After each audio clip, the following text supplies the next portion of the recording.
Al principio eran bastante monos y divertidos. Yo tuve el primero cuando era pequeñita. Me lo trajeron los Reyes Magos. Me hacía mucha ilusión.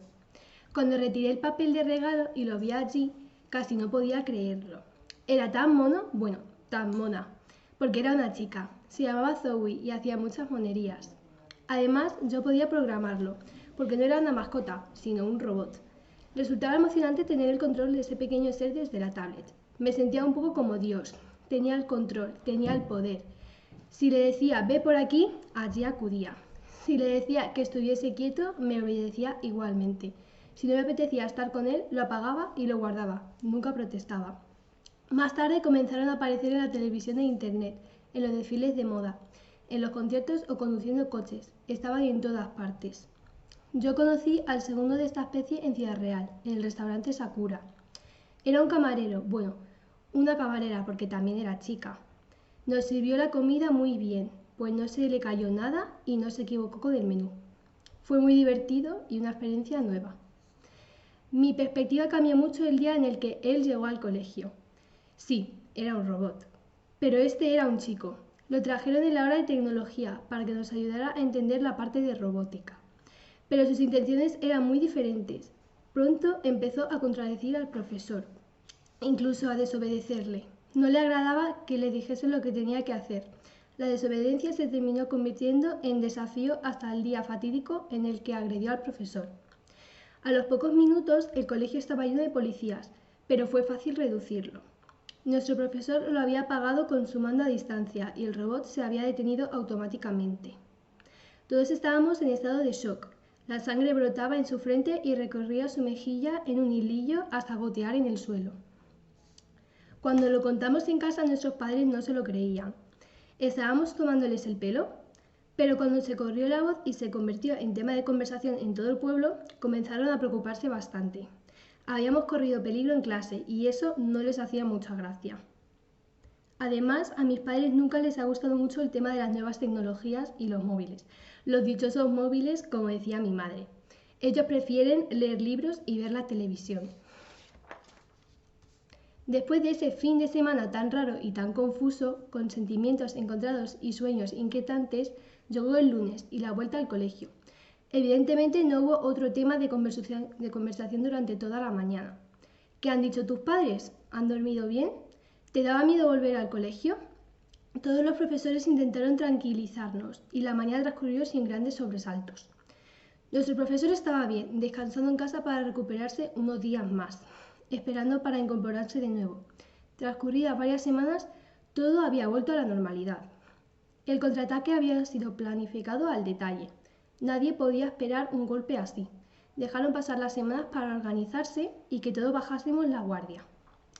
El resto del curso había transcurrido con tranquilidad. Habíamos terminado los exámenes y nos preparábamos para irnos de vacaciones. Ese día en concreto estábamos viendo una película de robots. Yo Robot, bastante inquietante por cierto, que pareció a lo que nos había ocurrido a nosotros, y qué casualidad que apareciesen en ese momento. Cuando en la semioscuridad, solo iluminada por el reflejo de la pantalla, las dichosas pantallas como decía mi madre, la puerta se abrió sigilosamente. Esperábamos la entrada de la directora o un alumno de otra clase para pedir material, pero no, eran ellos. Y eran más que nosotros. En un abrir y cerrar de ojos habían tomado el control de la clase.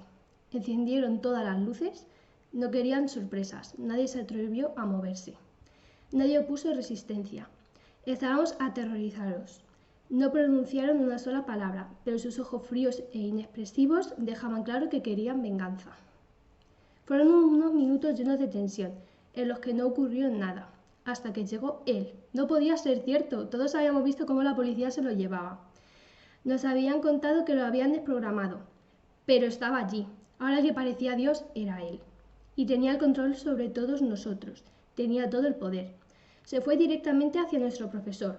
Sin aparente esfuerzo, lo agarró por el cuello con una de sus manos, lo levantó del suelo y lo lanzó por los aires hasta el otro extremo de la clase, golpeando la pantalla interactiva que cayó al suelo rompiéndose en 1000 fragmentos de cristal, que se proyectaron sobre nosotros como una lluvia de pequeños pero afilados puñales.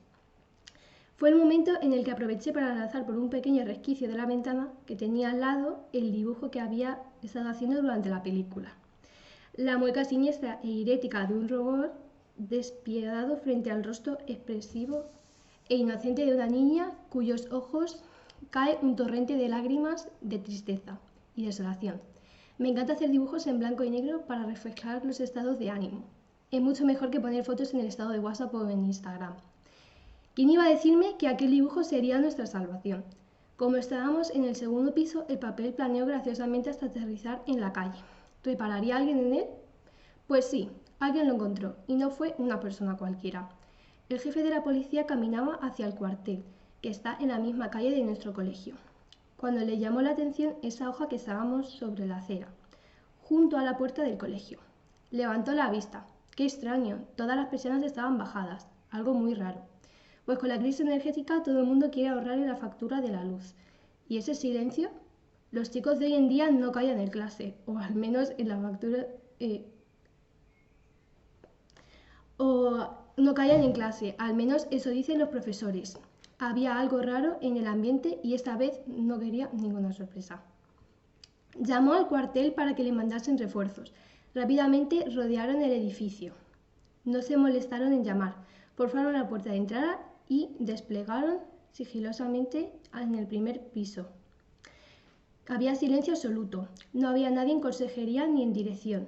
Los pasillos estaban desiertos. En el segundo piso encontraron una situación similar. Se temía lo peor y no lo dudó un instante. Sacó del bolsillo de su chaleco antibalas el receptor que le había proporcionado la empresa que había creado los robots. Un movimiento del pulgar para presionar el botón rojo y todos los robots que estuviesen en su radio de acción quedarían desactivados automáticamente. Fue en el preciso momento en el que él se había detenido frente a mí, levantando su brazo en actitud amenazante. Debía haberme visto lanzar el papel. Ahora era yo el objeto de su ira. Me iba a golpear, pero el golpe nunca llegó. Ya no tenía el control, ya no era como Dios. Todos habían quedado paralizados. Nosotros tampoco nos atrevíamos a movernos, hasta que los policías comenzaron a entrar y nos fueron sacando poco a poco del colegio. Habíamos pasado mucho miedo, pero estábamos a salvo. Nunca volveré a decir que no me gusta la clase de tecnología.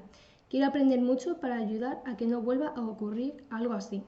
Resulta imprescindible evitar que las máquinas tomen el control y nos deshumanicen, alejándonos de las cosas que nos gustan y las personas que realmente nos quieren. No hablo solamente de robots, también de ordenadores, tablets y todo tipo de dispositivos electrónicos, sobre todo los móviles, los dichosos móviles como dice mi madre. Las personas somos más importantes que todo esto. ¿O acaso quieres convertirte en uno de ellos?